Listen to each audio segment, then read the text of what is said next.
کیا عبرت کے لیے صرف کتابوں کا پڑھنا کافی ہے؟ کتابوں کے ساتھ حالات کا مظاہرہ ہو، ماحول کو دیکھا جائے۔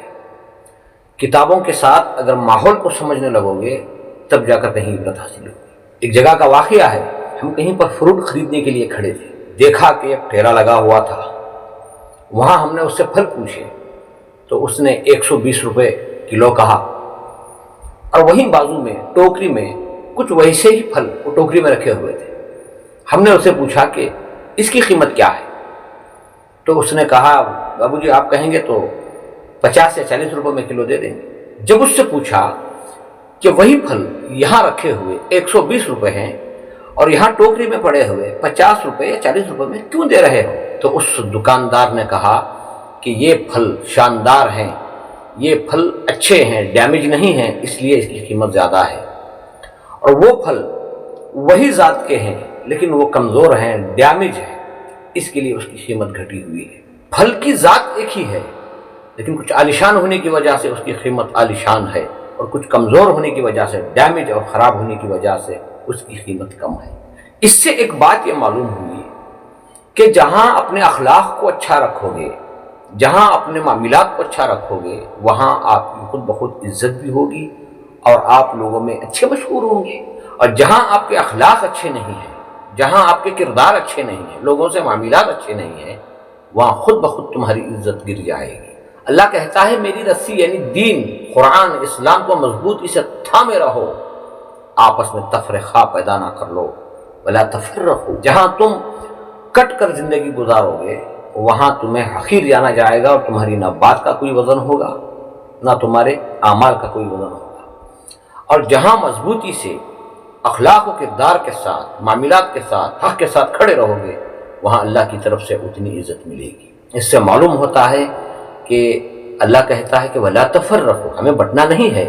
ہمارا قرآن ایک ہے، ہمارے نبی ایک ہیں، ہمارے لیے اسلام اتنا پیارا مذہب ہے، اور ہمارے پیارے نبی صلی اللہ علیہ وسلم کے صحابہ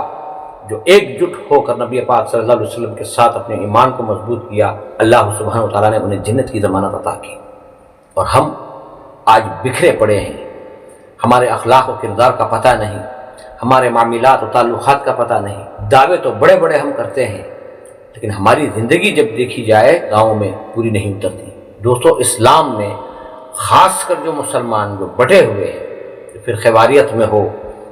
یا عقائد کے بنیاد پر جو بٹے ہوئے ہیں، ذرا اپنے آپ کو تول کر دیکھو کہ کیا میں اللہ کے حکم کے مطابق، رسول پاک صلی اللہ علیہ وسلم کی تعلیمات کے مطابق اگر میں ہوں تو میں اپنی جگہ حق پر ہوں؟ نہیں، اگر دعویٰ ہے، ایک دوسرے کے دل میں نفاق ہے، نہ ایک دوسرے کو سلام کا جواب دے رہے ہو، نہ ایک دوسرے کے ساتھ اچھی سوچ رکھ رہے ہو، آپ کتنے بھی اچھے دعوے کر لو، کیا یہ دعوے بیکار نہیں ہوں گے؟ اللہ کے کلام کو مضبوطی سے پکڑے رہو، نبی پاک صلی اللہ علیہ وسلم کی تعلیمات، ان کے اخلاق، ان کی نصیحتوں کو مضبوطی سے پکڑے رہو۔ یہ نہ دیکھو کہ دنیا تمہارے بارے میں کیا کہہ رہی ہے، یہ دیکھو کہ میں اللہ کے قانونوں میں کتنا ہوں، میں اللہ کے نبی صلی اللہ علیہ وسلم کی سنتوں، ان کی تعلیمات میں کتنا عمل پیرا ہوں۔ اپنے آپ پر غور کرتے رہو، اور جہاں برائی نظر آئے وہاں استغفار کرو، سامنے کوئی بھی ہو اس کے ساتھ اچھا سلوک کرو۔ جب تک کوئی بھی انسان ایک اچھا انسان نہیں بن سکتا، وہ کسی بھی پلیٹ فارم پر اچھا ثابت نہیں ہو سکتا۔ جب کوئی انسان ایک بہتر اخلاق و کردار والا بنے گا تو بس وہ کمال دکھائے گا ہر پلیٹ فارم پر۔ ہمیں چاہیے کہ ہم پہلے اپنے آپ کو تول کر دیکھیں، ہم اپنے آپ کا جائزہ لیں، کیا میں اللہ کے قانونوں کے مطابق، رسول پاک صلی اللہ علیہ وسلم کی شریعت کے مطابق اگر میں ہوں تو صحیح بات ہے، لوگ کچھ بھی کہیں عزت کے فیصلے وہاں سے ہوں گے۔ نہیں، اگر میرے پاس علم ہے لیکن میرے اخلاق اچھے نہیں ہیں، میرے معاملات اچھے نہیں، میرے تعلقات اچھے نہیں ہیں، تو پھر اللہ کی نظر میں کیسے پاس ہو جاؤ گے؟ لَقَدْ كَانَ لَكُمْ فِي رَسُولِ اللَّهِ أُسْوَةٌ حَسَنَةٌ۔ آپ صلی اللہ علیہ وسلم کی زندگی کو آنے والے قیامت تک جو بھی اللہ کے بندے ہیں ان کے لیے ایک نمونہ ہے۔ حضور پاک صلی اللہ علیہ وسلم کی زندگی کو پڑھو، کے احوال کو پڑھو، پھر اپنے آپ کو تول کر دیکھو تو خود پتہ چل جائے گا کہ میں کتنے پانی میں ہوں۔